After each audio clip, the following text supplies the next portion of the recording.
the Star Wars PC port is kind of a nightmare.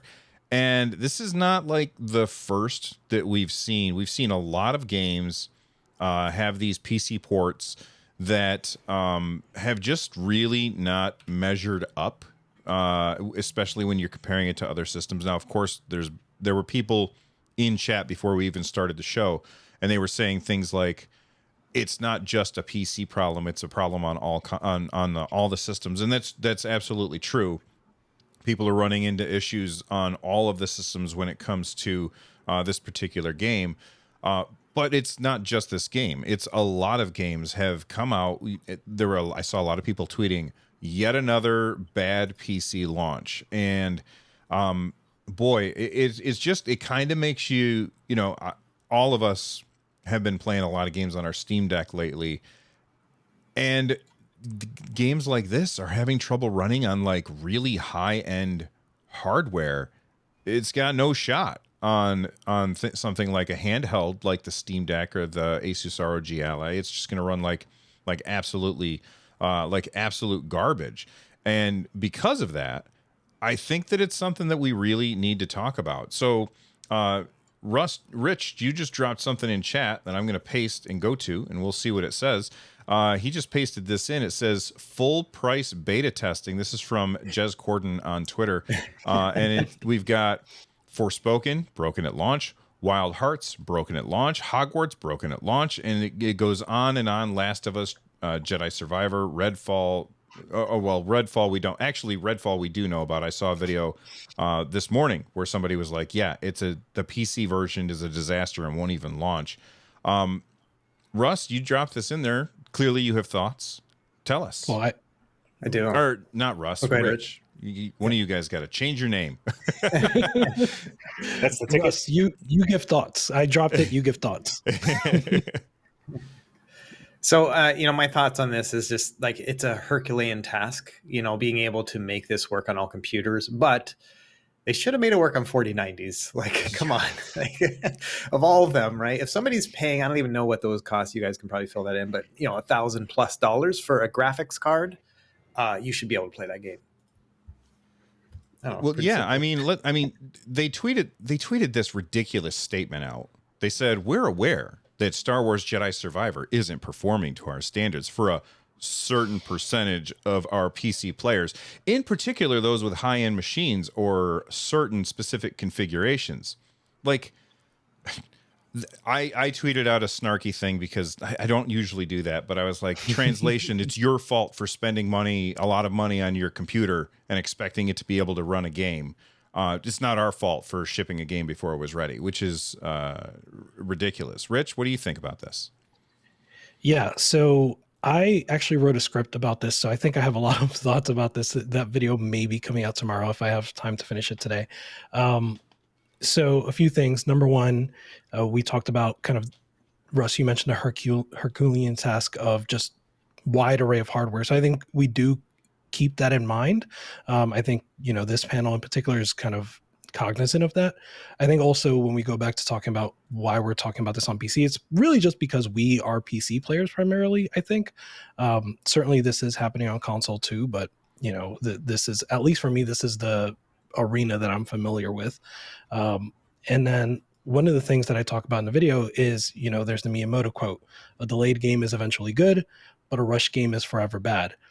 But that quote's from like almost 30 years ago. Mm-hmm. And the truth is that today a rushed game can be eventually good, right? We have Cyberpunk, we have Final Fantasy 14, No Man's Sky. So we've seen bad games become good. So then the question is, how much do we really care in terms of like, what are we willing to do about it, right? And so I guess the final thing I'll say is that, like, I think that a lot of people are sort of content with the tools we have today, whether that's Steam refunds, user reviews, posting on, saying vote with your wallet. Like, a lot of people are content to just leave things as they are and just not buy or refund the bad ports. And if that's the case, then I think we're going to continue seeing either bad ports or bad quality releases. What do you think about that, Carrie? So I think there's a little bit of a deeper issue here, because when you see all these particular games on PC having a real rough time, and PS5 is kind of pulling ahead on all of them. The only, and like even like Xbox Series X being um, objectively better, it has better, it is more performant than the PS5, but yet still falling behind the PS5. And the only thing that adds a common denominator between all these games is that all of these games are base DX12. There is no DX11, except for PS5, which uses its own API. They don't do that. They have something that's similar, but that's different. So that is the only thing that I would say that is kind of glaring, is that you look at what AMD bringing about Mantle, which then was adopted and became Vulkan, and also DirectX 12 adopted a lot of things from Mantle as well. And these are things that were low level APIs that were supposed to no longer be dependent on drivers to like bring performance up, and the developers could now do it. And what we're seeing is now no one is doing it. Like every DX12 native game that is coming out is not good unless you have a good porting house doing it. So this is like the one thing that again, I'm not saying that I know this to be true or not. It's just that every game in that list that like from that Jez pointed out, they're all DX12. There is no DX11. They're all doing something. There is some like weird DX11 on DX12, and then likewise, a problem for Steam Deck is that they'll be running VK3 D3 D3D VK D3D instead of it's a compatibility layer, but it's not as robust as DX11 to Vulkan. So that's the type of thing that I would like say is like if you looked at anything that was coming out of the DirectX group itself, they have seemingly begrudgingly started adopting features that were on older APIs. So it almost seems like they lost that war and they're just coming to grips that they need to now have the same type of mechanisms that older APIs had, where it would be easier on the devs and it can fall back to driver development to get this back in shape in some form.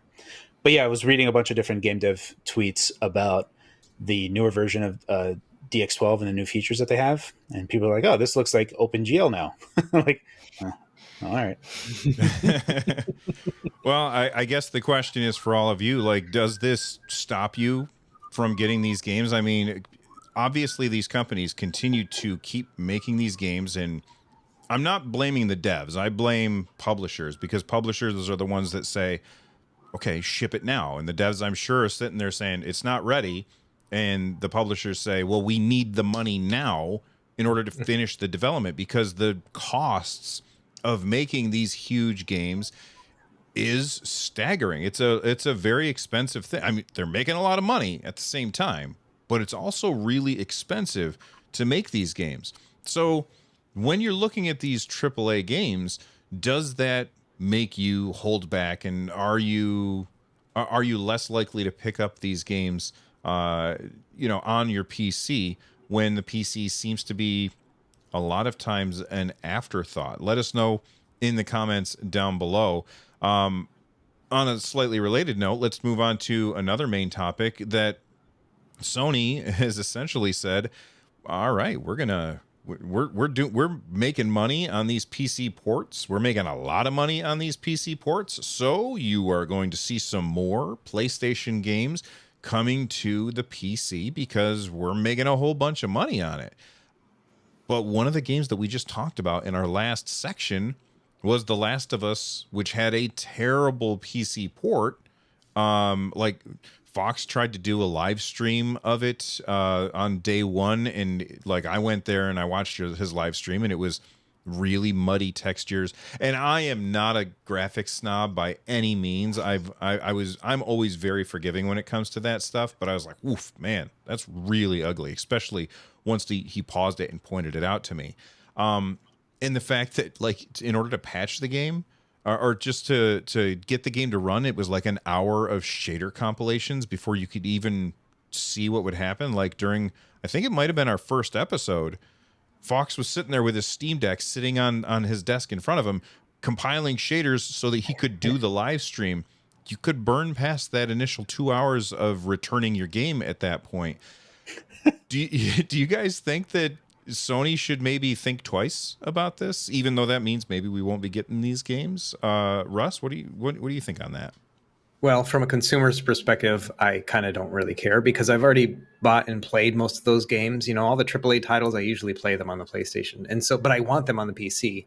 But I'm willing to wait. Like, I don't mind, I'm going to wait till it's $40 instead of 60. And so all those bugs are going to get kind of hashed out. So I'm not in that group where they don't have a PS5 or PS4 and they're like, okay, I can finally now play Last of Us. Like, I'm not in that group. I'm more like, yeah, I want another platform to play this game that I love, And so in that sense, me as a consumer, I don't really care because the bugs are going to work themselves out over time. It's kind of a shame that we're in this world where that happens. A filmmaker can't sit there and release a movie and be like, oh yeah, that was, they have their director's cut, but all the same, like for the most part, when you release something in media, it's done, And so that one scene from Game of Thrones, like during the finale where everything was so dark you couldn't see what's going on, that's it. That's the final cut. They didn't have a patch that came out later, But somehow that's just the norm when it comes to gaming, and it's just unfortunate that that's become an accepted norm. So, Richard, do you think that is there anything that we can do to say stop shipping us broken games and with patches that come out later? Because what was the patch for the game? What was the Star Wars? It had what was the 118 gigabyte patch on day one? Jesus, I didn't see that. I think it was 118 gigs for the day one patch, which is bananas to me. What are your thoughts on this, Russ? Or Rich. Yeah. God damn it. So in terms of what we can do, it's tough, right? But I think if there is, because the other thing I call out in my script is what Russ said, right? I think a lot of the people that are watching this video probably don't pre-order games, probably don't buy games day one, right? Like these are people, me included, that will wait for a sale. And by the time the game is on sale, the patches have already been incorporated. The game already works now, so it's fine. It's no big deal. But if we wanted to do something about this, I would argue that vote with your wallet hasn't worked, right? The problem's getting worse. So I would argue that hasn't worked. And we would have to think about collective action, which is something that I would say gaming community and PC gaming community in particular is like allergic to, right? In terms of if I use the word collective action, boycott, something like that, we're kind of like staunchly individualist, which I understand. So I think it would take a lot of work to sort of organize some sort of effort to say, we don't want this anymore. Here's where we're willing to go to not have this happen anymore. Carrie, do you think vote with your wallet works? Yeah, I do. I do think that vote with your wallet works to some degree. It's in some regards, there's there's a bit of a groupthink thing that's going on in a lot of different circles. To answer the question, like for Sony making PC ports, I'm like thrilled about it. I am so happy, especially if PlayStation has no plans to make a handheld ever. Them coming to PC means that we will have that in some capacity because we can just do that ourselves. But also, I don't need to buy a PS5 and I don't need to buy another console. So it's something that I can buy it once in my library and be confident that I'm going to be able to play it 10, 15 years down the line, just because I have a huge backlog. That's a big plus for me. And then also looking at Sony having acquired Nix's, the PC porting group. They do a lot of work with Iron Galaxy. They were trying to do Last of Us Part 1 by themselves, and then that didn't get across the finish line, so now they're working with Iron Galaxy. And people have their own opinions about Iron Galaxy as well as a PC porting house, but you can see that the latest patches for Last of Us Part 1 have improved things even on Steam Deck, where things are still 30 and somewhat sub 30, but now things are working properly. Shader compilation now takes 5 minutes. So that's a huge improvement versus what it launched at. So there's things that you can see that they're doing right. And at the same time, going back to the thing that I just talked about with groupthink, Redfall, right? Like everyone's talking about Redfall. When I saw Redfall, I didn't care about it. Like I still don't care about it. I was joking around that it looked like Left 4 Dead, and the joke was that it was like, oh, that's Left 4 Dead, but everyone's like, it's not Left 4 Dead, and that was just the joke, and like let it pass. And for some reason, everyone's talking about Redfall as if this was the game that Microsoft needed for Xbox to succeed, and by this failing, it's the nail in the coffin. And I don't get it because I wasn't interested in Redfall to begin with. So it's a weird thing to be like. Starfield to me is their thing, and that needs to land.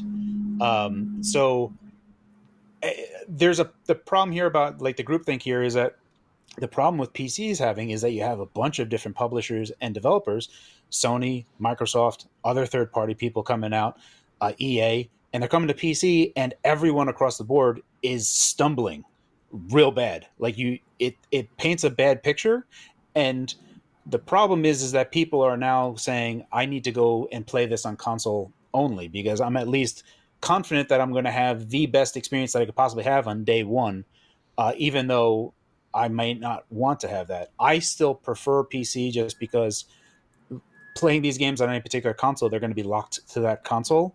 And, you know, we look at this from the emulation end where the only way that you can play previous games is through emulation. That's a non-ideal situation. We should always want to have a version that is native to PC that can play because it has so much legs. And now with even Valve going into the Linux side of things and wrapping older games, the foreseeable future of playing these games is almost like guaranteed. And there's just so much work between legacy Windows happening and still running, and Linux and Proton and Valve doing Vulkan work and all that other, these two trains going in at the same time. There's so much inertia between both of these to keep games playable into the foreseeable future that for me, I will always still buy PC. And I have too many games anyway, so I'll never buy day one. And the only reason I'll play day one is because of Game Pass and Game Pass alone. So that's kind of where I am. I think that Vote with Your Wallet still works. Review bombing works. So you see on Steam where people have like overwhelming negative. That is one of the only few things that we as consumers of games have as a mechanism to voice ourselves. So yeah, I do think voting with our wallet works, but at the same time, what we're going to see is that people are going to say, well, I know PC is going to be crap, so I'm just going to buy in PS5. And this is kind of like just like reading a lot of the stuff that is happening in the gaming community is like it's kind of just ergo ipso facto just buy on PS5 as the way to play day one games, and that's unfortunate. Yeah, I can see that. I would say that, you know, you say that like review bombing is effective, and I do think it's effective, but I also think that far too often we see review bombing for the wrong reasons. Like they will review bomb a game not because it's a bad game, but because they don't like something that happened in the game, like something like some kind of thing happens in the game that they, you know, they don't like that thing, and so they're like, I'm gonna mark this as a 0 out of 100 or however it works. And like other than that, like maybe even if it, you know, you play through the whole game and at the very end of the game something happens, you're like, I don't like that kind of messaging in my game, I don't want it to have that kind of tilt or whatever, so I'm going to review bomb this game that I completed and say that it was terrible. Well, and like that's the kind of review bombing that absolutely drives me nuts. But I don't think that you're saying that, Carrie. I think you're saying review games, like review bomb a game if the game sucks. And I don't really think that that's review bombing, in my opinion. I feel like that's just reviewing a game that's like that is bad. I don't look at that as review bombing. Right. Yeah. You look at the PC ports that came out and how they'll be overwhelmingly negative, citing performance issues. That's fair. It happened to a bunch of them, and that's that's a badge that they have to wear until they fix it up. And the good thing is that Valve and Steam have put in mechanisms to kind of timestamp this stuff, and people do actually re-review the games that they did once things get fixed. And as one of the only platforms that you actually see this happening on, just because it says overwhelming negative initially, generally speaking, I've never seen it stay overwhelmingly negative if things got fixed. Right. That changes, and you see it going to overwhelmingly positive just by that fact. So that's really where my angle is coming from. I agree with you. If it's just something ideological that is happening there, then sure. But then there's like certain things, like someone said that I think Sega, they wouldn't support the Chinese localization, and a big vocal group from China was like, "We want this in China. Why won't you do it?" And it's like, "Well, we don't think anyone's going to do it," and they just bombed it. And that was for them not being able to play the game, for them to enjoy it, like how they can't read anything. So that's a big vocal group that exists on Steam, and they have that right to do that. And you said, like, you're looking at these games as, they're doing poorly on PC, and it's going to push people towards the PS5 version of the games. And I do think that that's absolutely the case. Like, if a game comes out on my PS5, I'm much more likely to play it there than on my PC, even though I could do it portably on my Steam Deck. But I know I don't have to worry about anything.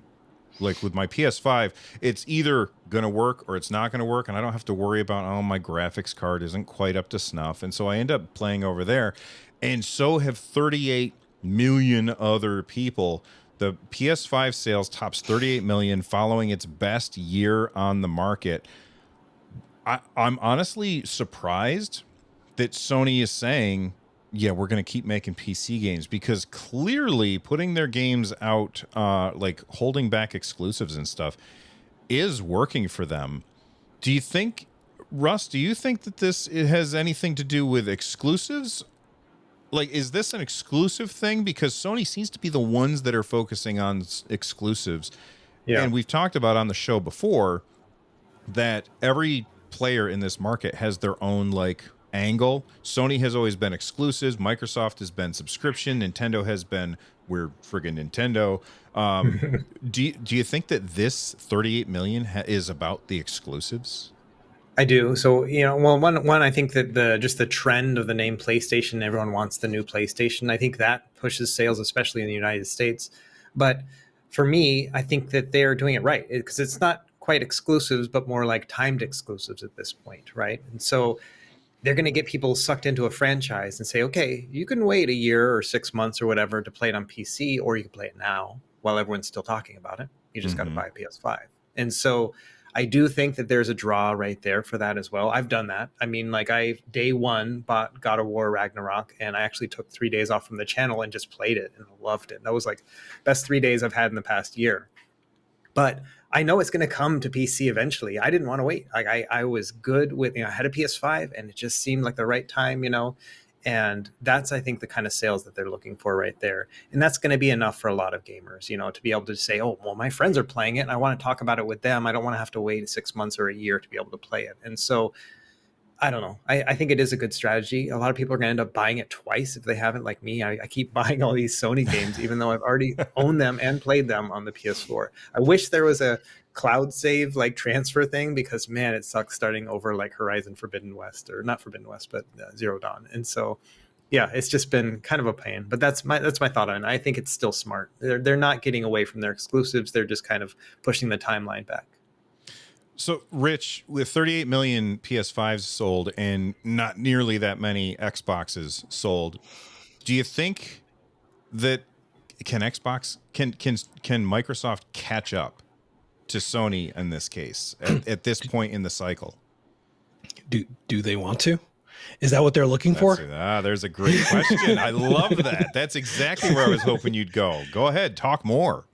Yeah, they clearly haven't, but I know that. So I'm about to give two contradictory thoughts, right? Like, on the one hand, I think they have not put a focus on hardware sales, and therefore they haven't put a focus on exclusives. I think maybe they see sort of the reception to that, and they've started to pivot a little bit, which is perhaps why they rushed Redfall, perhaps why they're trying to get exclusives in this calendar year out.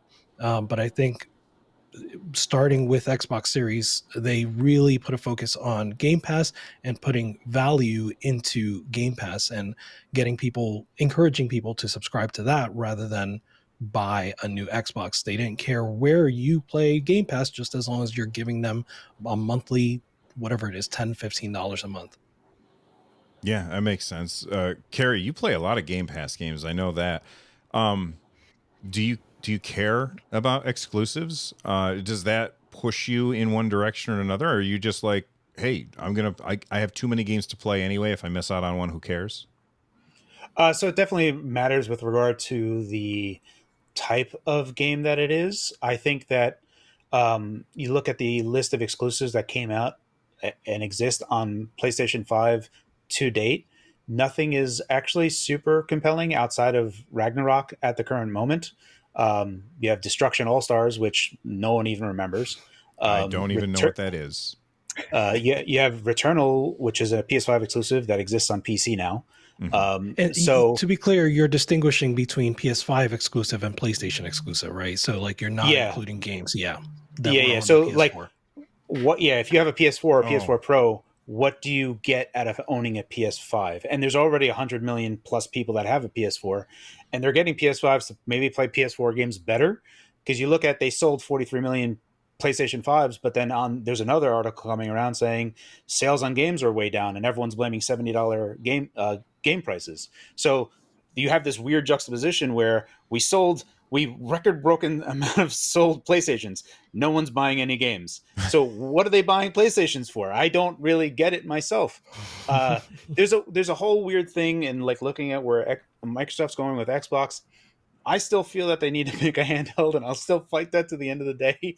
I'll die on that hill. I just think that a very Switch-like console is alluring for a lot of parents and stuff. But for Microsoft itself, they have a problem, and their problem is that, again, I play Game Pass games, and I am an Xbox fan. I don't talk about Redfall. The only people I see talking about Redfall are PlayStation fans talking about how crappy it is. So it's a weird thing. Like there's the Sony Defense Force is really out, and like anything that is coming out there, they're dreading Starfield, absolutely dreading when Starfield comes out.